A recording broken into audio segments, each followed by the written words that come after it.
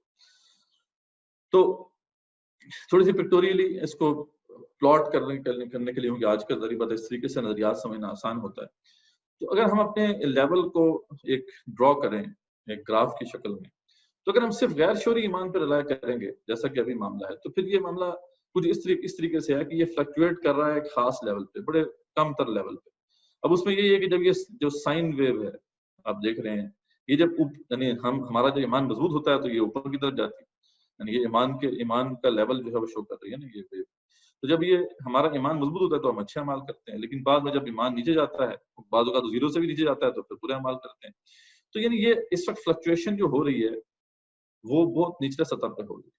اگر ہم اس کو شعوری جو ہے ایمان حاصل کر لیں، یعنی اس میں انٹلیکچوئل ڈائمینشن بھی ایڈ کر لیں، تو انشاءاللہ یہ جو ہے لیول بڑھ جائے گا۔ فلکچویشن تو پھر بھی ہوگی، اوور آل لیول آف ایمان جو ہے وہ آپ کو پتہ ہے کہ وہ فلکچویٹ ہوگا، اس میں تو کوئی شک کی بات نہیں ہے، کیونکہ وہ دونوں کا مجموعہ ہے۔ غیر شعوری ذرائع سے جو ہمیں ایمان حاصل ہو رہا ہے اور جو شعوری ذرائع سے ایمان حاصل ہو رہا ہے، دونوں مل کے ٹوٹل جو ہے وہ ایمان ہمارا بنتا ہے۔ تو وہ انٹلیکچوئل ڈائمینشن اور وہ جو قلب کی ڈائمینشن ہے، تو عقل اور دل دونوں جو ہیں ان کی جو سورسز ہیں ان سے جو ہمیں کنٹریبیوشن مل رہی ہیں مین ایمان کے اس سمجھ لیں کہ وہ جو برتن ہے اس کے اندر دونوں جو ہے سوتوں سے وہ پانی آ رہا ہے، تو اس کا جو کمبائنڈ جو ہے سمجھ لیں حجم، وہ ایمان کی وہ ٹوٹل سمجھ لیں کیپیسٹی ہے جو ہمارے دل کے اندر ہے۔ تو اگر ہم اس کو بڑھانے میں کامیاب ہو جائیں تو یہ فلکچویشن تو پھر بھی ہوں گی، لیکن کم سے کم وہ بہت نچلی سطح پہ یا زیرو سطح پہ تو نہیں ہوں گی، جس سے یہ ہے کہ ہمارے کردار کے اندر ایک استحکام آئے گا انشاءاللہ، اور ہم ایک بہتر مسلمان بننے کے قابل۔ تو یہ ہے جی تصور نمبر 1۔ ہم نے کیا ایکسپلین کیا کہ دو قسم کے ایمان، ایک غیر شعوری ایمان اور دوسرا شعوری ایمان۔ غیر شعوری ایمان وہ ہے جس کے اندر صرف اور صرف جو ہے دل کی گواہی کی بنا پر ایمان حاصل کیا جائے، اور شعوری ایمان وہ ہے جس کے اندر دل کے ساتھ ساتھ عقل کی گواہی کو بھی شامل کر دیا جائے، اور یہ پھر میں نے اس کی جو مختلف ڈائمینشن آپ کے سامنے واضح کی ہیں۔ اب آپ اپنا بتا دیں کہ آپ کو یہ کانسیپٹ ابھی جو ہم نے کانسیپٹ نمبر 1 ایکسپلین کیا ہے وہ سمجھ میں آ گیا ہے یا نہیں؟ جی کچھ مجھے الحمدللہ پازیٹیو فیڈ بیک مل رہا ہے، سارے لوگ جو بھی سن رہے ہیں وہ کائنڈلی کلک ضرور کریں یس یا نو پہ، تاکہ مجھے انپٹ مل سکے۔